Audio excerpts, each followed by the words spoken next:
and good evening, depending on the location from where you are joining us today. Welcome to this webinar titled Building Digital Resilience for a Future Ready Organization, jointly presented by Newgen Software and Verraki. My name is Bindesh and I shall be your host and the moderator for this webinar today. I hope all of you and your near and dear ones are all safe and healthy. On a lighter note, exactly 147 years back on 20th May 1873, Jacob Davis and Levi Strauss were granted the patent for blue jeans. So thank you, Mr. Strauss and Mr. Davis, for the jeans. I'll start with the quick introduction of both the organizations today. Newgen, as many of you already know, is a global software vendor with products and solutions in the space of business process management, enterprise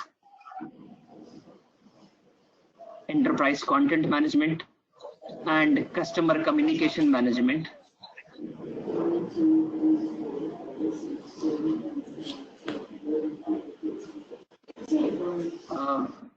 Verraki is West Africa's leading business and technology solution firm. Ni, you may want to mute yourself. Thank you, Ni. Apologies for that. So, like I was sharing the introduction, so Newgen, as you know, specializes in the BPM, ECM, and customer communication management space. Verraki is a well-known name in West Africa. It is the leading business and technology solutions and advisory firm. I must thank all of you joining us today for the overwhelming response we have obtained for this webinar. We have participants from all across Africa as well as outside Africa. So thank you so much again for the overwhelming response. I'll quickly introduce the speakers and the topic they are going to cover today, and then we will get going. So the speakers we have today are Mr. Olaniyi Yusuf, who is the managing partner at Verraki, and Mr. Ritesh Varma, who is the global head of solutions and consulting at Newgen Software.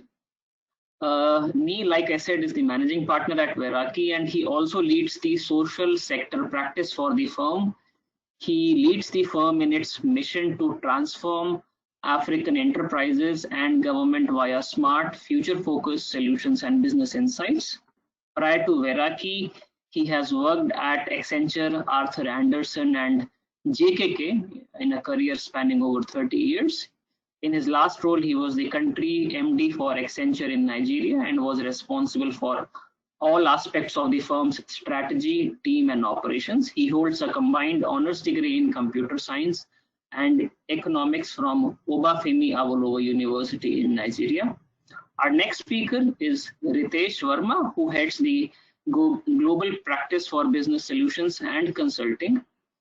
And throughout his 20+ years of experience, he has been digitally transforming processes across industries. Most of us know him as a banking guru, but he also brings expertise on process revamp for various other industries using BPA, RP analytics, and a host of other technologies to assist organizations achieve operational efficiency. He has been associated with Newgen for last 21+ years. He joined as a fresh management graduate and has served the organization across various functions involving product management, implementation, and solutions consulting.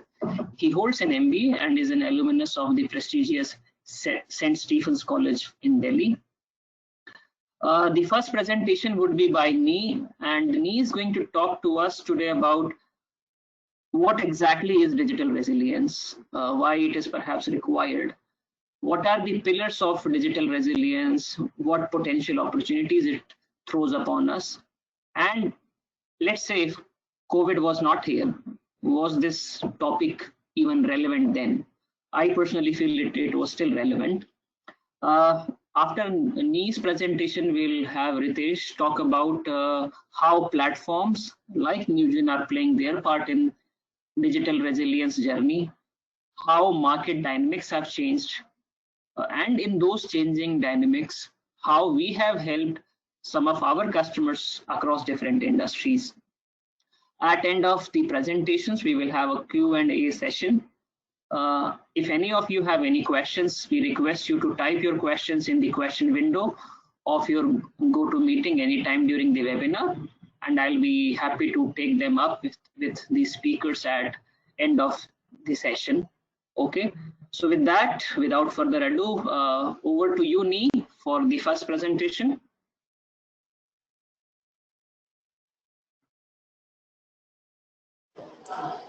Thank you, Vintesh. And I'd like to add my thanks and welcome to all attendees of this conference, of this webinar. Can you see my screen well, everyone, I assume? So I'll be speaking to digital resilience and what it is and why it's important.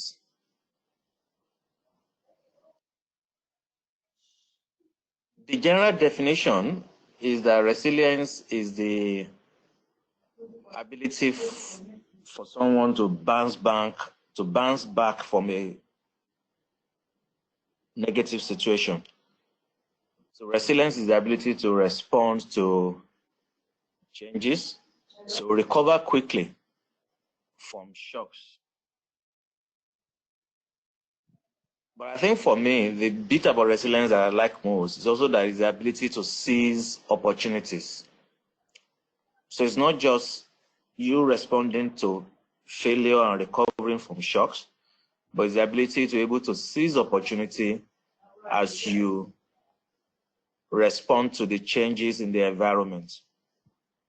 And organizations that are resilient, individuals that are resilient, typically exhibit three attributes. First is they accept the realities. So they know that hope is not a strategy. You deal with the situation at hand and you accept the realities of the situation that has affected you. The second is they understand that in any situation, there are always opportunities. So it's the difference between a cup is half full or a cup is half empty. They see opportunities in the crisis and they have this ability to squeeze water out of stone. They're able to make something out of nothing. And for organizations or individuals that will be resilient, they need to have those three attributes. Now, coming back to this topic, digital resilience. Digital resilience then speaks to the ability for the organization to create, sustain, maintain, and recover operational processes, operational capabilities that are technology dependent at any point in time. So it's the ability of your business to ensure that its technology-driven operations are able to sustain any shocks, are able to keep in operations irrespective of the nature of the disaster, and the technology processes also or the technology capabilities allows the organization to take advantage of any business opportunity that may exist. So while others are struggling, your organization will have the capacity to move forward. And that is resilience. It's really about how you respond to changes in the environment, how you recover from shocks, how you bounce back quickly, how you are able to ensure that in the event of a crisis, the organization remains strong, is able to reduce its losses, is able to increase its its gains as well, and the organization is able to seize any available opportunity that comes out of the crisis. You know, like we always say, a crisis has two sides. One side is the danger, the other side is the opportunity that that crisis presents. And so digital resilience is how you ensure that your technology-driven operational capability are able to withstand shock, recover, and allows the organization to seize business opportunities. And we may ask ourselves, why is this important? Digital resilience is important because digital has changed the way we live and work. I mean, we're all, in the last few weeks, we've all seen this, if nothing else, that with digital, you are able to, it has influenced the way you learn in school, it has influenced the way we teach ourselves, it has influenced the way we react to customers, it has even influenced medical, the way we receive medical services. Now, most of us is telemedicine, it's e-learning, it's webinar instead of seminars, it's using technology to drive customer interactions instead of human. And given the extensive reliance on technology for our operations, our customer service, customer experience, for the way the organizations earn revenue or the way they control costs, that it's clear to each and everyone that not having technology can be catastrophic. In today's world in Nigeria, the organizations are able to continue operating despite the lockdown, are making money because they are providing services. Your likes of your telco, the likes of a few educational institutions, or the retail e-commerce companies, while organizations that don't have the capacity for remote working using technology are suffering in today's world.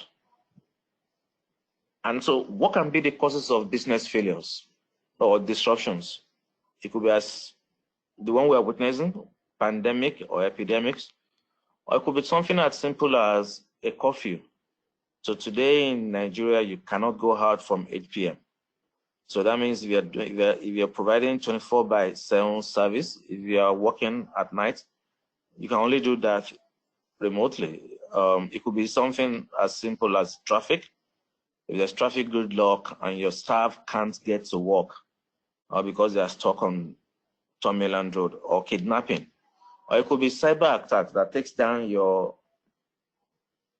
website, or that takes down your customer service components. Or it could be digital identity theft, where someone steals and assumes your digital identity. So these are some of the areas where we can have failures. We also can have a broken process. A process where, so for instance, you have a bot and the bot is unable to respond to exceptions. No. If you didn't have an exception to handle pandemic, for example, because pandemic is something that happens once in 100 or 200 years. And so the bots will break down and be unable to respond to that particular process. So these are some of the disruptions, the causes of disruptions, and the reason why we need to have digitally resilient operations. Because even if pandemics and flood do not happen every day, strikes, traffic gridlock, fire, kidnapping, or human failure or machine breakdown are things that happen often. And so every day a business is exposed to digital, to business disruptions. And so building resilience becomes an important matter. And so the question then is, how do you build this resilience? My experience, there are 10 things to consider in developing your resilient strategy. The first is you must adopt international best practice. You must adopt international specifications. So there's nothing like a Nigerian standard in this context. It has to be international standards for your digital operations to be able to withstand global shocks. The second is best that your technology platform is based on a robust solution. So the business should establish a strong backbone, and that backbone should be based on an enterprise architecture that defines the series of systems that are required and their interconnectivity, and that is enabled by a robust technology platform. You don't want to have too many cooks spoil the broth. You don't want to have too many platforms that could lead to interoperability issues. And so a few platforms to help build a strong technology, a strong backbone for the business. The third pillar is to ensure that the business leaders, the C-suite, your CEO, your CFO, your CRO, your CMO, that they understand digital and they support digital. They get it. They don't get it, if they don't support digital, if they don't understand digital, they are unlikely to support the kind of investments that are required. And so digitally resilient organizations typically will have leadership that are digitally enabled, what I call digital leadership, who supports and understands why investment in digital are important. You must infuse digital resilience into all your processes, into all your IT systems, or at least the critical one. So digital resilience must be embedded in the key management and governance processes, and also in key IT systems. And the same way you prioritize. So you cannot do this for all your assets. You cannot do it for all your physical assets. You cannot do it for all your technology assets. You cannot do it for all your data assets. So you must prioritize the high value assets that affect the greatest number of stakeholders, that have the greatest impact on revenue, or impact on cost, or impact on reputation, etc. And those are the ones you prioritize and you focus your attention on. In addition, it's important to train and engage all your staff so that all staff have the right skills, the right competency, the right attitude, the right level of motivation. And also for you to be able to build an agile culture. An agile culture is a culture that's responsive to change, that's able to flex itself and adapt to changing situations. The seventh pillar is the need to align your third-party providers. Today, no one is an island, and organizations are not self-sufficient. So you will always have partners that support you, that provide services to you. And it's important to ensure that as you are building resilience in your organization, you also have your partners that are also aligned. So that way, your end-to-end process is digitally resilient. Because there's no point if the process within your own organization is resilient, but the bit that is supported by a third party is not resilient. Like they say in security, security is as weak as the weakest part of the chain. And so the same way, your end-to-end process will only be as strong as the weakest parts of that value chain. And so it's important to ensure that all your third-party providers, all your partners have same level of resilience, have same level of capacity as you've built for your own company. That way, your end-to-end processes will be resilient. The eighth pillar is important to always have an outside-in perspective. Resist the temptation to be focused on what you're doing inside, inside the organization, because there are changes outside. Innovation from inside, and they also come, and a lot of innovations come from outside. And so it's important that you are designing the system, as you are implementing your platforms, etc. You always have an outside look perspective to be able to tap ideas, tap innovation that are in the environment, and ensure that whatever you do is consistent with what is happening in the environment and will survive in the external environment. Even as we do all this, we prepare for the worst, but we hope for the best. And so Pillar 9 suggests that it's important to have a robust mechanism for reporting incidents, but also an early warning system that can tell you, that can forecast, that can prompt you of likely failures or potential failures. And that early warning system must have intelligence coming in from multiple feeds, both internal, external, third-party clients, collaborators, suppliers, etc. And so when you get multiple feeds from outside, and you combine all of that, you triangulate, you do trend analysis, all of those will give you an early warning system that can prompt you to likely sources of failures. And you then have a robust mechanism for stakeholders to report an incident that will then enable you to be able to respond quickly to that incident. And lastly, test. A plan is as good as a piece of document unless it is tested. And it's only when you test it and test it often that you bring the plan to life. It's only then that you also are able to see that the plan is working and will work in real life and not just a piece of thoughts and ideas.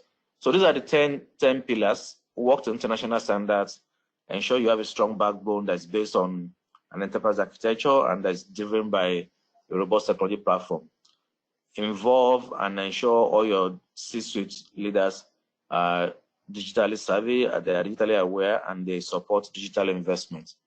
Integrate digital resilience into all your management processes and into all the governance systems. It's expensive, so you need to focus on critical assets and information. So it's 80-20% rule.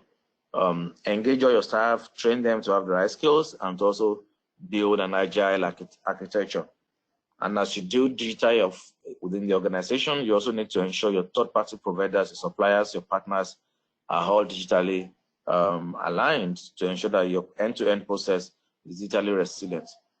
Always have an outside looking to take in trends and ideas from outside the organization, and have an early warning system that allows you to predict and foretell what is likely to happen. And lastly, always test. Plan your digital experience was always test. And when you then have these digital capabilities, it will allow you to be able to unlock growth opportunities. When you have the digitally resilient system, first is because it's standardized using common technology platforms, that allows you to be able to standardize your process and ensure commonalities, and of course, avoid human risk. Most standard enterprise architecture are simple to understand and they are not complex. And so that reduces the operational cost. A common technology platform that is EA encapsulated will also allow you to have the flexibility that's required to have flexible systems that can then allow you to connect and collaborate with third parties, so that there's inbuilt flexibility And it's that flexibility is a standardized architecture that allows you to be able to seize opportunities when those opportunities come, make themselves available. And like, people say, luck is when preparation meets opportunity. A digitally resilient system gives you the ability to build an agile culture. And with the agility, you're able to evolve with time, you're able to evolve with trend, and be able to seize whatever business opportunities that exist. And lastly, digital resilience allows you to be able to also innovate. And with innovation, you're able to amplify your scale, whether it's products, services, the kind of customers you respond to, or the kind of markets or segments that you pivot to. And with digital resilience, you can serve different market segments, you can serve different customers, you can serve different industries. And those are the 5 things that can help you unlock future opportunities. And these 5 attributes come with being digitally resilient. And so in closing, for me, the way I say it is that your ability to survive a catastrophe, your ability to survive an incident, your ability to defend yourself, defend your market share, defend your operations, defend your customer size, and also the ability to thrive and to grow. So your ability to play both defense and offensive, because defense is when you are defending your market share, and offensive is when you are able to tap opportunities to grow the business, not just surviving. All of those, to my mind, are driven by how resilient your business is. So if your business is not resilient, if your technology infrastructure and operations are not resilient, you are unlikely to survive a catastrophe. Not to talk of having any chance of seizing any opportunities.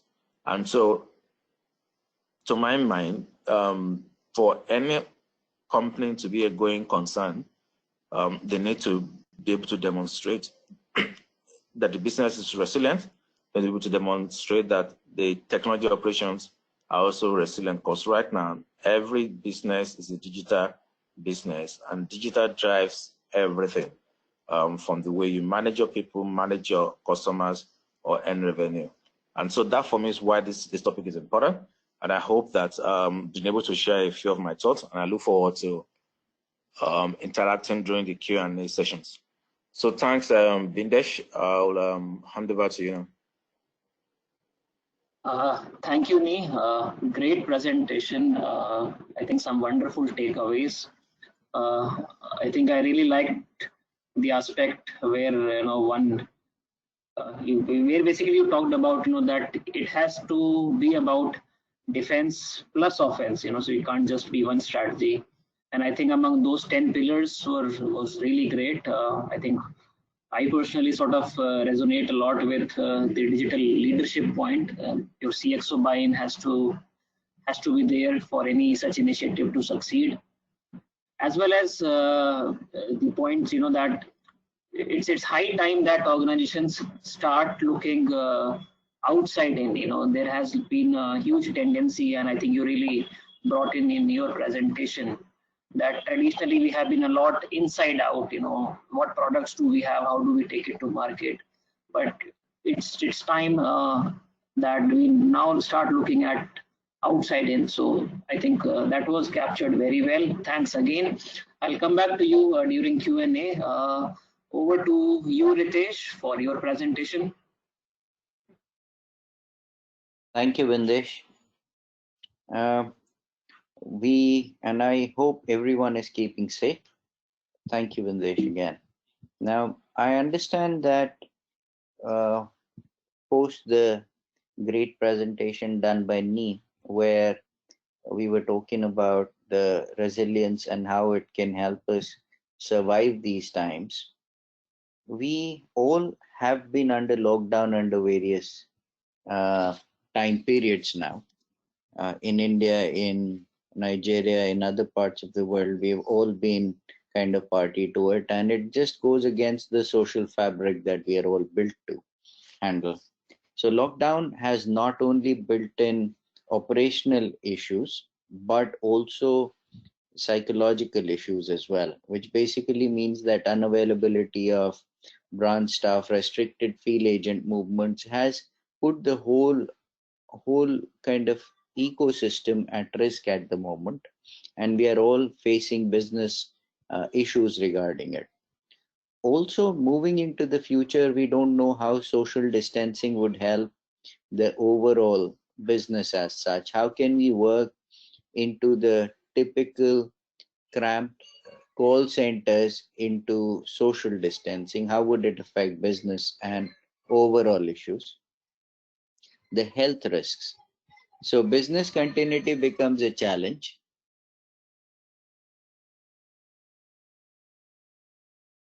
So business continuity becomes a challenge in terms of making sure that everyone is safe and sound, everyone is keeping healthy.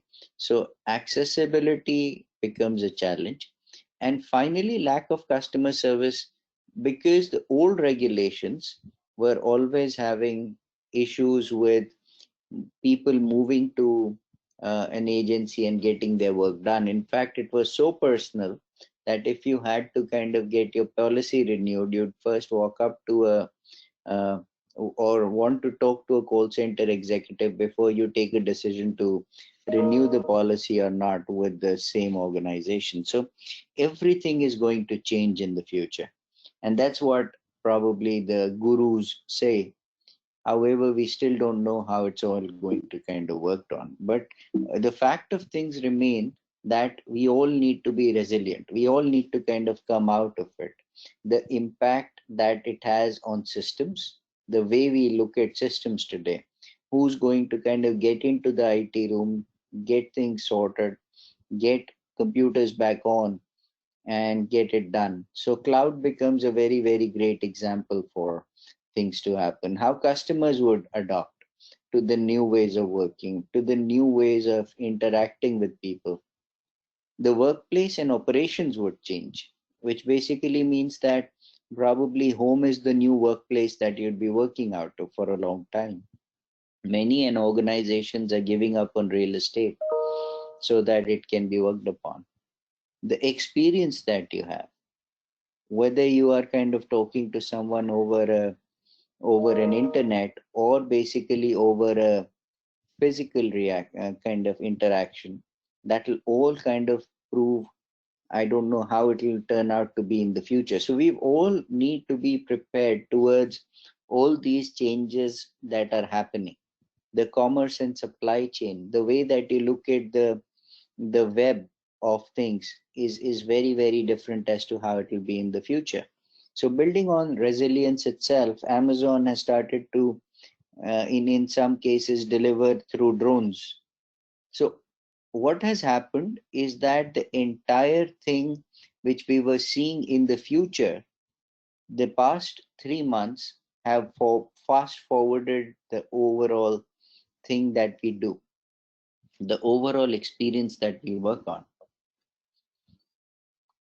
Working on forward, let's kind of address the elephants in the room, which basically means that we've all seen the rise of digital. In fact, the bandwidth utilization during the past 3 months has shot through the roof.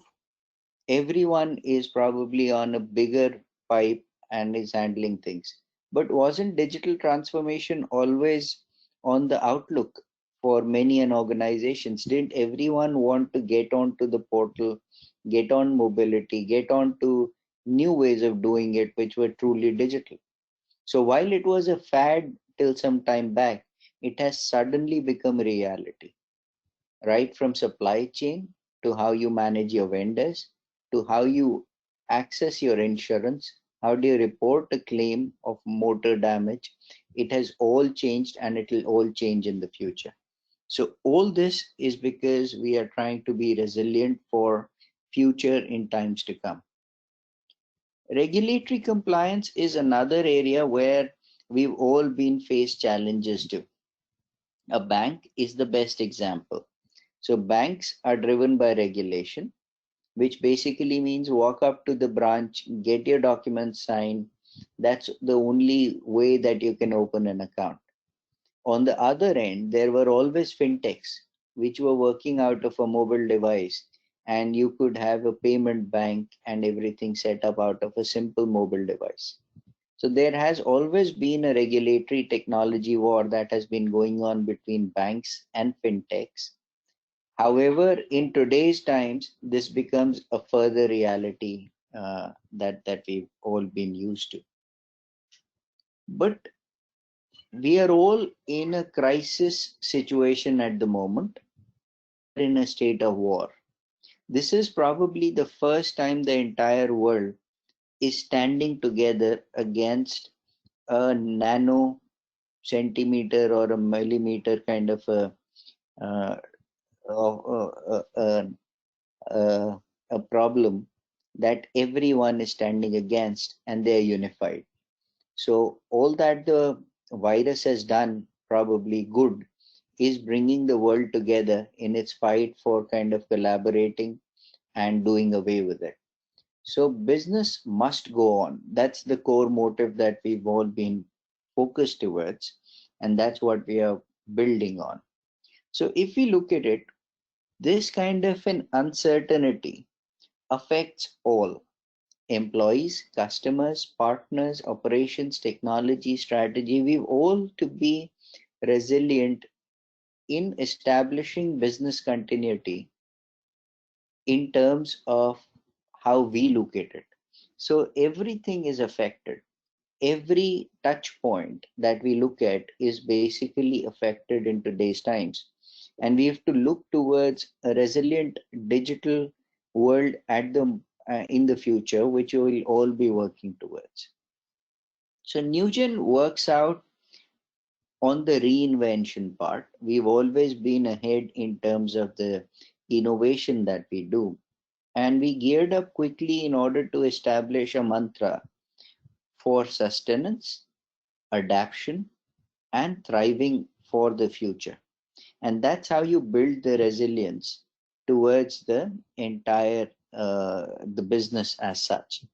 So if we look at the first step, that's how do we kind of come out of the panic situation and build in distributed operations for resilience, which basically means enable anytime, anywhere working. The first point is to get out of the panic and start working towards it.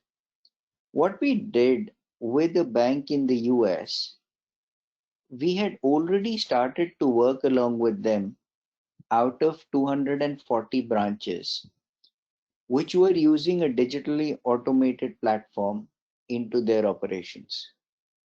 What we did was move them quickly in terms of operations into working out of anywhere and everywhere using the portal solution, and the back office was moved into a virtual mode again, with servers being exposed to the internet in a secure manner. And all this was done within a matter of days in order to establish anywhere, anytime working.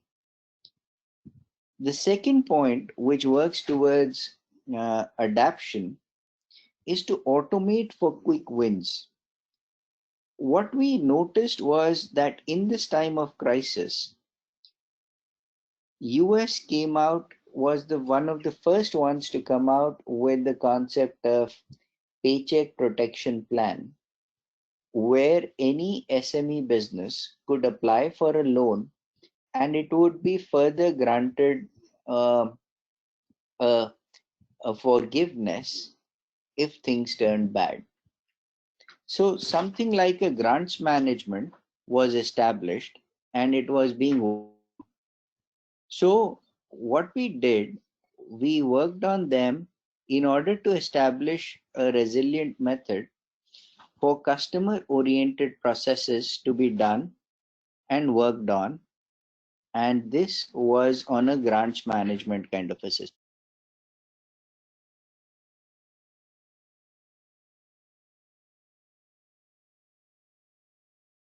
The third point in question is to virtualize your services.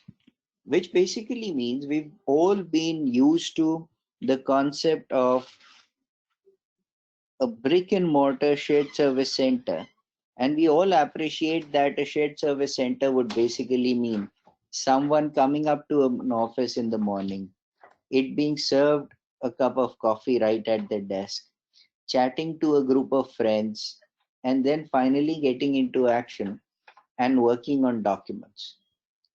Newgen was one of the first ones to establish the concept of a virtual shared service center, which basically means that an expert who kind of works on an FMCG kind of an outfit can be working out of the comfort of his home, log in at any point of time, doesn't need to come to the call center or the shared service center to make things happen, and automate most of the functions through technologies such as AI, ML, and things like that, so that most of the things can be done through a straight through oriented process. What we did with this shared service center was establish the concept of breaking down transactions and invoices into multiple bits and distributing them to experts sitting out of remote locations so that they could work out of it. And it was being established. The fourth point that we emphasize upon is envision and establish the new digital. This is something that we've been talking about for a long time now. We've always said that the vision has to be for the future.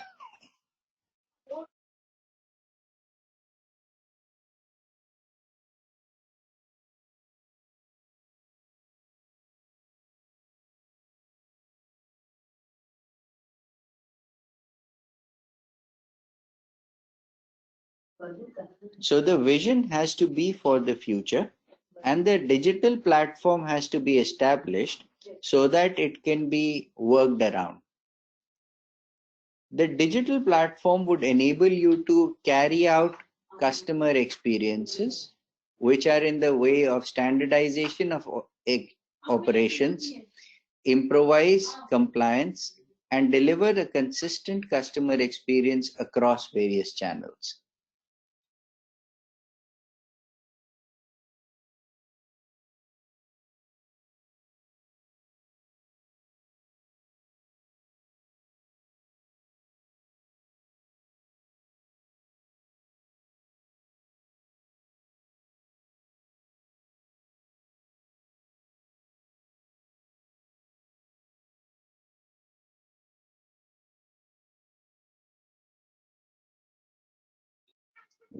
We then talk about the concept of leveraging on new age technologies. We've always been talking about the concept of social mobility, analytics, and cloud for the past few years. This has always been there from a futuristic perspective. However, in today's times, this has become a reality.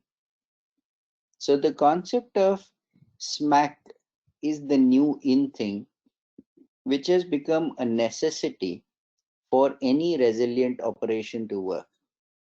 We worked along with the US Mediclaim and Medicare Age Center in order to work towards nearly 6 million member program for digital automation.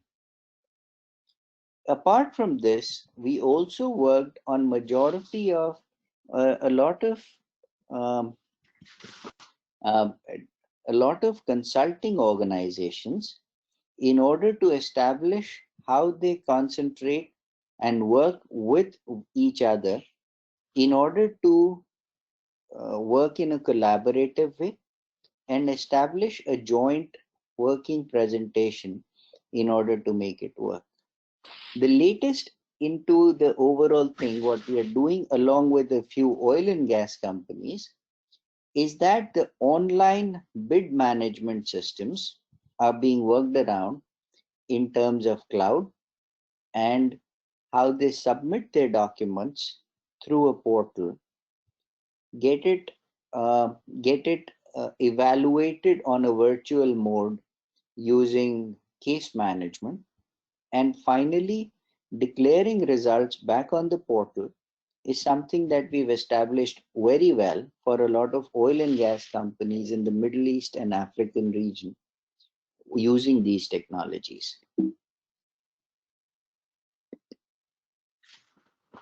We look at connecting the enterprises for the future where you thrive once you've built a resilient organization. Many banks and insurance companies use the concept of connecting their employees, partners, vendors, and other stakeholders on a virtual mode using our technologies for orchestration, contextualization, and engagement.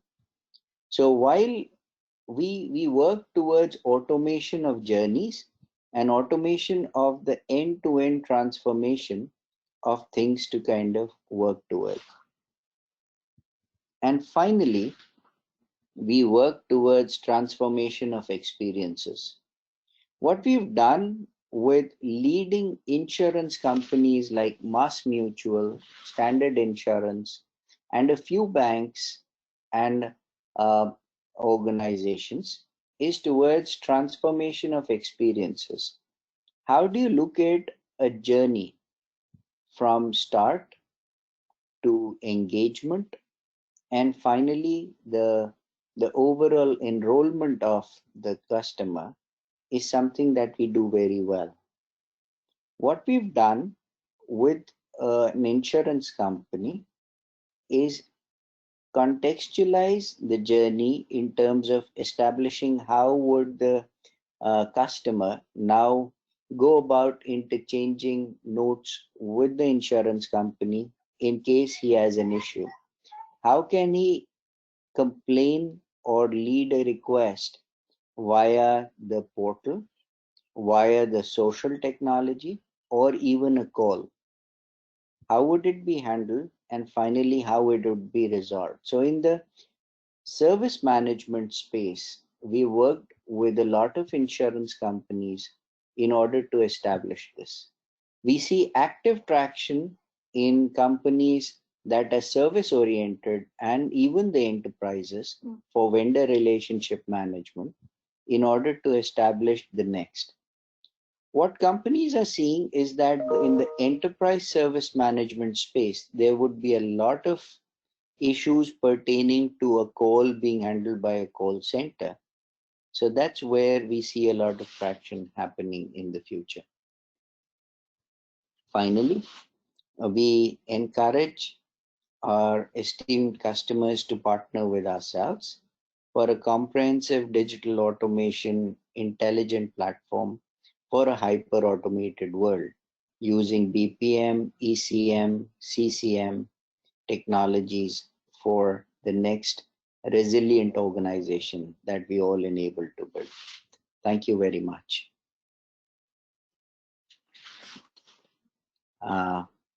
Thank you, Ritesh. Great presentation. I think my takeaways perhaps are, I think you rightly mentioned that digital as such was always a fad, and organizations were attempting it at their own pace, their own speed. But in last few weeks, I think we have really seen it become reality, and perhaps the progress made in last 10 to 20 weeks would outpace the progress which must have been made in years. So yes, I think from fad to realities is one thing. And another aspect, I believe, which you mentioned rightly, that the war must go on. It's a war-like situation, and the business must go on, right? And this also resonates in the general messaging we see world over. So few weeks back, I guess the messaging was fighting the virus. To a messaging now we hear is that we need to learn to live with the virus.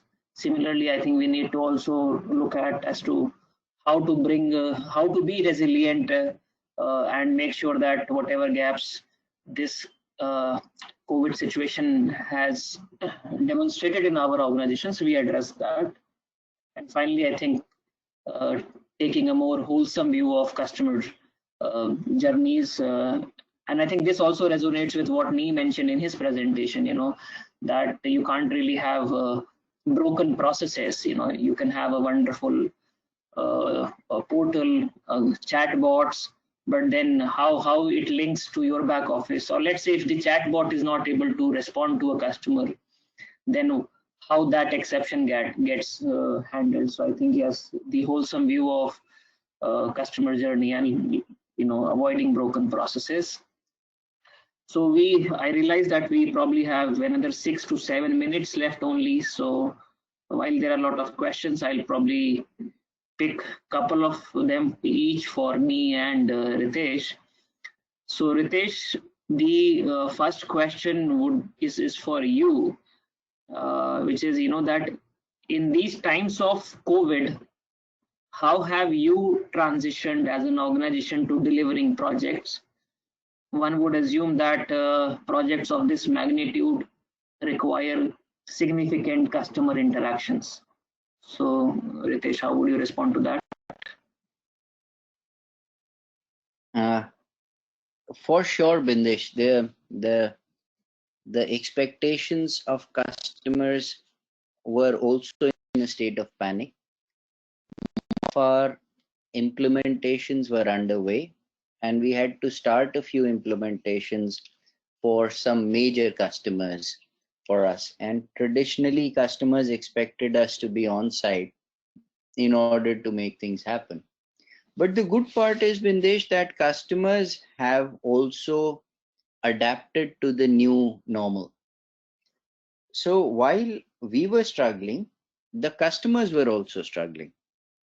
So customers did not know the guy who would be coming in for implementation, whether he'll be infected or not. So the fear of being infected and the social stigma associated with it was the main driver for both Newgen as well as the customer to start working and evaluating towards the new normal. In fact, what we noticed was that we got some brilliant experiences from this.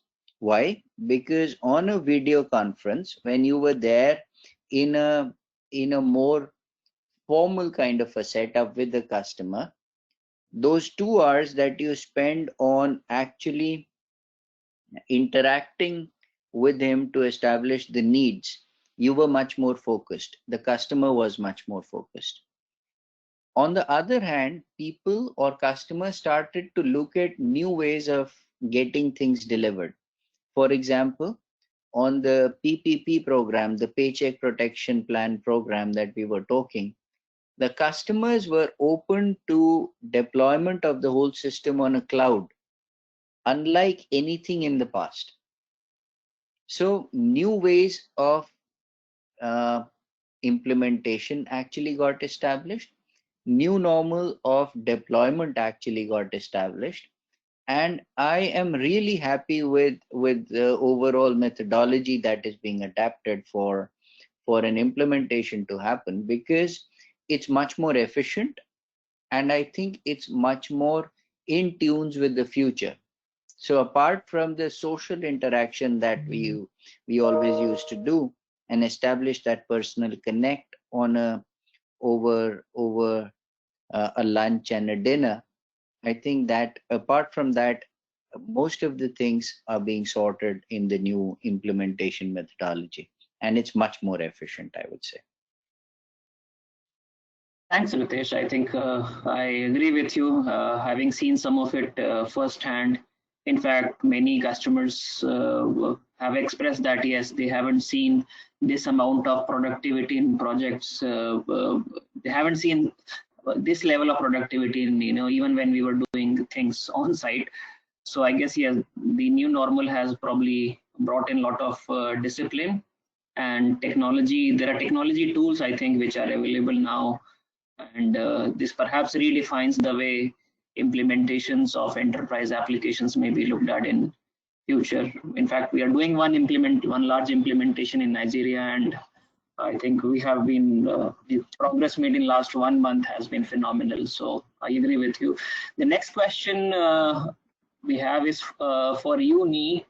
The question is, how do you get leaders to make the required investments in digital when there is no crisis?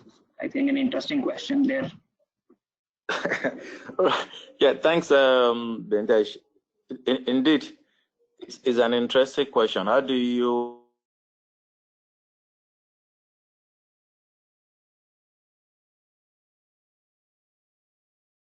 crisis? I mean, and I remember the biblical story of Prophet Noah, that Muslims call Prophet Noah. He built the ark before the rain started falling. He trusted his inspiration that there will be rainfall, that there will be the flood, and so he built the ark well ahead of the flood, well ahead of the water coming down. And I think sometimes maybe it's just sharing stories and sharing experiences with our leaders for them to understand what is possible. So it's sharing stories of what has happened in other industries, what is happening in other countries, in other sectors, some form of education, some form of knowledge sharing, some form of reverse mentoring, just to show to them what is happening elsewhere and the impact of that incident on the company and the likely impact on your own company. And so that then speaks to the second thing, which is scenario planning. And scenario planning is to do the sensitivity analysis that what has happened to company A in Ghana, or what has happened to our competition down the road. If it should happen to us, what does that mean? And showing that to the leaders that if this incident happened to us, this will be the impact on our customers, impact on our revenue, impact on our people. And so that can be a wake-up call. So 3 things. First, tell stories of what has affected others in other industries, in other countries. The second is use external events to do a sensitivity analysis and a scenario planning of what that could have been or what the impact of that could be if it were your own company. And the third, it's what I call reverse mentoring, is our own ability as the digital custodian to speak plain English and not speak technology, to converse with our business leaders in plain language that they will understand. And in reality, there are a few things that they understand. First, what does it mean for my customers? Second, what does it mean for my revenue?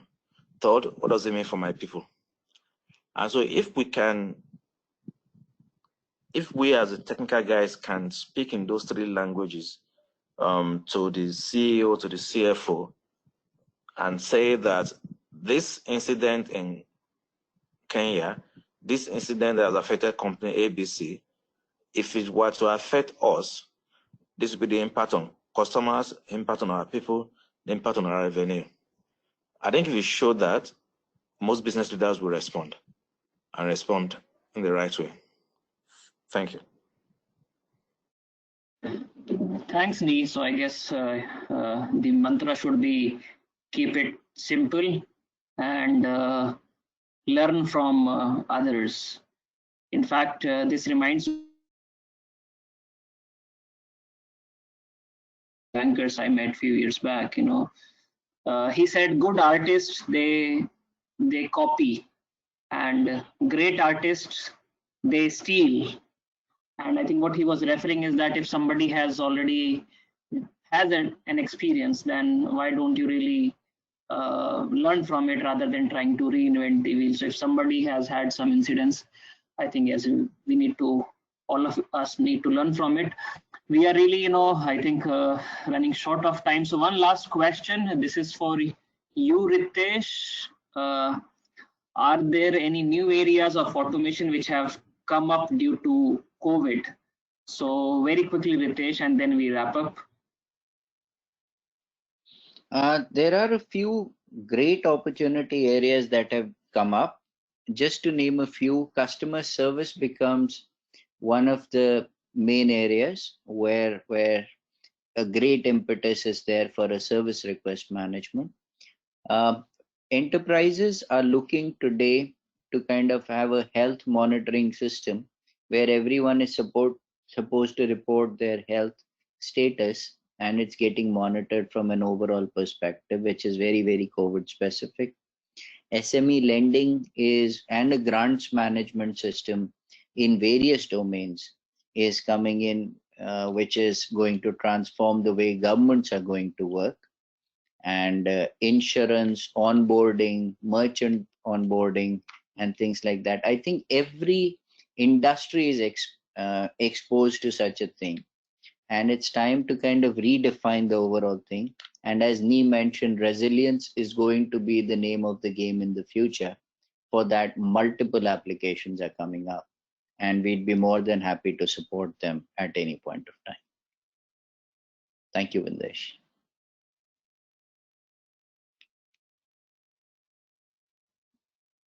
Thanks, Ritesh. I think we still have questions coming in. So okay, let me take one last one. Okay, this is for you, Nee.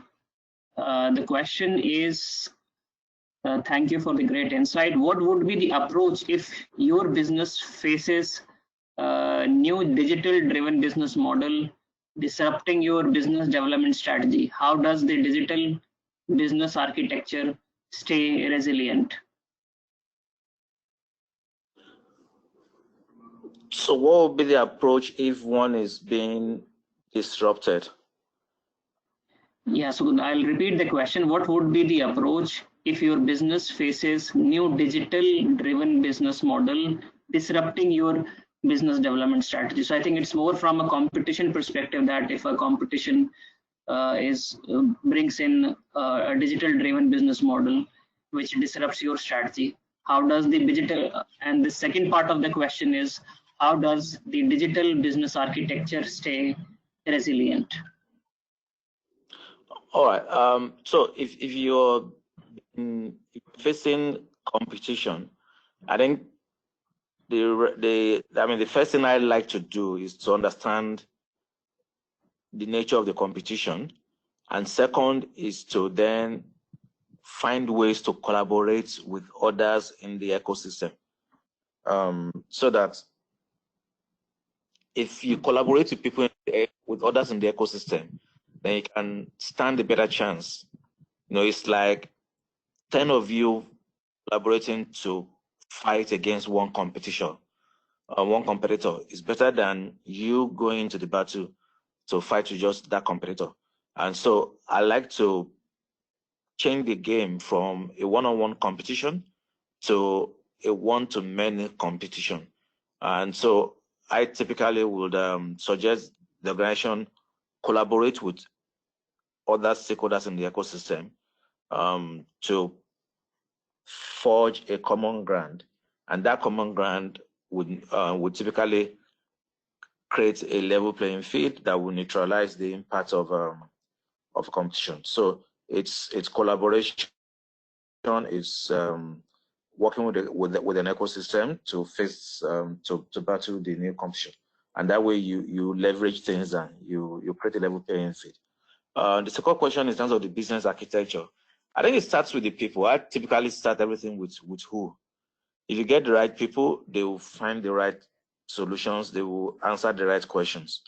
And so to get the right business architecture, start with the people, find the right people, give them the right skills, the right training, and give them the right tools. And we have the right tools, then you get out of the way so that they can come up with interesting solutions.